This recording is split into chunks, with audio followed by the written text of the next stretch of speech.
का क्वेश्चन जो है ना आपका आता रहेगा। जैसे यहाँ पे एक छोटा सा एग्जांपल लेते हैं क्वेश्चन का कि डिफरेंस कभी कभी जो है ना आपका जैसे कुछ ऑर्गेनिक कंपाउंड्स है उसके भी डिफरेंस आपको पूछ ली जाते हैं आपके क्वेश्चंस में, ठीक है, आपके क्वेश्चन पेपर में। तो इस तरह से अगर जैसे आप देखें यहाँ पे तो एसिटाल्डिहाइड क्या है आपका, एसिटाल्डिहाइड और कीटोन। तो इसमें आपका क्या डिफरेंस है, तो एसिटाल्डिहाइड मतलब इसमें आपका जो फंक्शनल ग्रुप रहेगा वो क्या रहेगा, अल्डिहाइड रहेगा, अल्डिहाइड रहेगा। और यहाँ पे एसीटोन, एसीटोन मतलब आपका जो फंक्शनल ग्रुप रहेगा वो क्या रहेगा, कीटोन रहेगा। क्या रहेगा आपका, कीटोन रहेगा। तो वही आपका दिया हुआ है फॉर्मूला, यहाँ पे इस तरह से लिखा हुआ है, लिखा है with alcohol it gives acetal.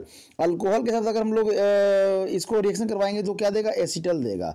और ये क्या देगा, it does not react with alcohol, ये अल्कोहल के साथ रिएक्शन नहीं करेगा। सिंपल सिंपल एक दो लाइन लिख देंगे तो आपको मार्क्स मिल जाएगा। उसी में है आपका when reacts with Fehling solution. देखिए फेलिंग सॉल्यूशन ऑलरेडी ये सेक्शन हम लोग कर चुके हैं, टेस्ट वाला एक वीडियो डाला हुआ है, उसको भी आप जाके देख सकते हैं, इंपॉर्टेंट है, हमेशा आता ही आता है।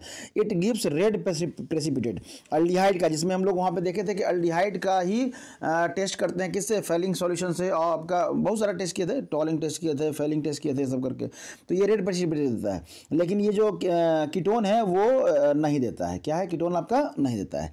When reacts with NaOH it give resins, ये याद रखिएगा, बहुत बार पूछा भी गया है कि अगर अल्डिहाइड को हम लोग करेंगे तो एसिटाल्डिहाइड को करेंगे तो क्या देगा, रेजिन्स देगा, ठीक है, इंपॉर्टेंट है। हम लोग पॉलीमर वाले सेक्शन में भी हम लोग बहुत सारा पॉलीमर्स को भी देखते हैं, तो वहाँ पे भी आपको दिखेगा यहाँ पे, ठीक है। और ये अगर NaOH से करेंगे तो ये कुछ रेजिन्स वगैरह गिव नहीं करेगा। सिंपल सा आपका डिफरेंस हो गया इस तरह से। अगर फिनॉल और अल्कोहल का दे दे, फिनॉल और अल्कोहल का, तो देखिए दोनों में OH फंक्शनल ग्रुप रहता है, लेकिन ये जो है ना, ये जो है आपका एलिफैटिक कार्बन के लिए होता है, और ये जो होता है आपका एरोमेटिक कार्बन के लिए होता है। तो इसका फॉर्मूला ऑलमोस्ट यहाँ पे दिख रहा है कि एरोमेटिक कार्बन है और यहाँ पे यहाँ एलिफैटिक आपका है। तब क्या है, it produce violet colour with FeCl3, FeCl3 की तरह ना वायलेट कलर बनाता है, ठीक है, लेकिन ये कोई कलर आपको नहीं देता है। It is acidic in nature. Acidic nature क्यों होता है, तो ये ध्यान रखिएगा, सॉरी ये ध्यान रखिएगा। मान लेते हैं ये आपका फिनॉल है, ठीक है, ये फिनॉल है।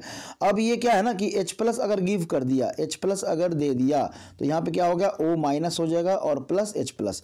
अब ये जो O- है ये कहाँ चला जाएगा, रेजोनेंस में चला जाएगा। और मतलब ये जो फिनाइल आयन होता है ना, ये ज़्यादा स्टेबल होता है, ये मोर स्टेबल।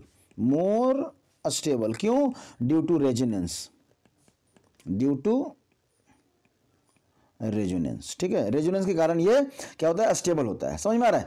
तो इसका स्टेबिलिटी क्या है ना, बढ़ जाता है रेजोनेंस के कारण, इसलिए ये आसानी से H+ देता है। और हम लोग पढ़े कि जो H+ को देता है उसको क्या कहते हैं, एसिड कहते हैं। तो ये क्या हो गया, एसिड हो गया, ठीक है।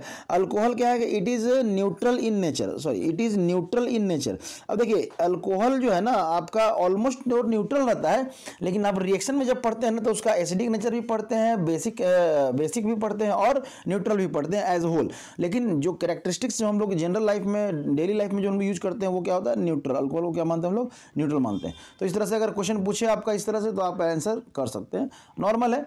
तो ये डिफरेंस जो है ना ऑर्गेनिक कंपाउंड्स में, कुछ कंपाउंड्स के ही पूछते हैं, तो आप 4-5 कंपाउंड्स को जो प्रीवियस ईयर में आया हुआ है अगर उसको बना ले तो आप देखेंगे कि हर बार जो है ना वही रिपीट कर रहा है। जैसे इथेनॉल का, आपका कीटोन का हो गया, एसिटाल्डिहाइड का हो गया, फिनॉल का हो गया, ईथर का हो गया, तो ये सब नॉर्मली पूछते रहता है, ठीक है। तो इस तरह से आप रेडी कर लें।